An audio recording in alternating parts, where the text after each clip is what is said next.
Salam Indonesia. Anda menyaksikan berita terkini bersama saya Arna Seputra. Pemirsa, keberadaan pasar tumpah yang kini banyak ditemui di sekitar pasar-pasar tradisional selain mengakibatkan kemacetan arus lalu lintas juga mempengaruhi tingkat keterisian kios dan los yang ada di pasar tersebut. Sebab posisi di pasar tempat jauh lebih menjanjikan daripada di dalam pasar. Akibatnya banyak kios dan los yang dikelola Perumda Pasar Sewaka Dharma yang kosong.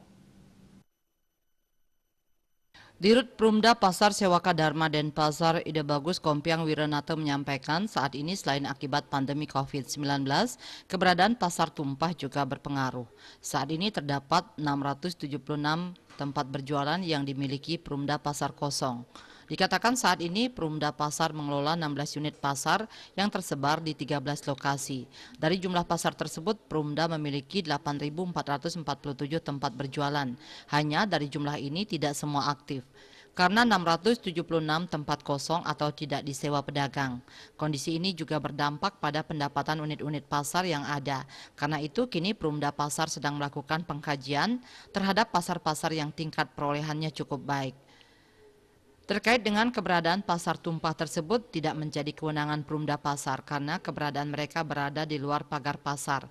Menyikapi hal ini, Ketua Komisi 2 DPRD Denpasar, Wayan Swadiputra meminta akan dicarikan solusi untuk pedagang di pasar tumpah ini. Misalnya menggunakan radius untuk bisa menjadi ranah penanganan Perumda Pasar.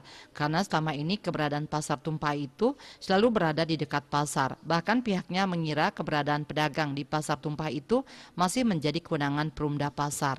Asmara Putra, Bali Pos melaporkan. Untuk mencegah penyebaran COVID-19, ingat pesan Ibu selalu terapkan 3M, wajib memakai masker, wajib mencuci tangan, wajib menjaga jarak, serta wajib menghindari kerumunan. Dengan penerapan perilaku 3M, Indonesia segera terbebas dari virus corona menuju Indonesia maju. Update terus informasi Anda dengan subscribe dan like YouTube channel Bali TV @newsbalitv. Tetaplah bersama Bali TV. Salam Indonesia.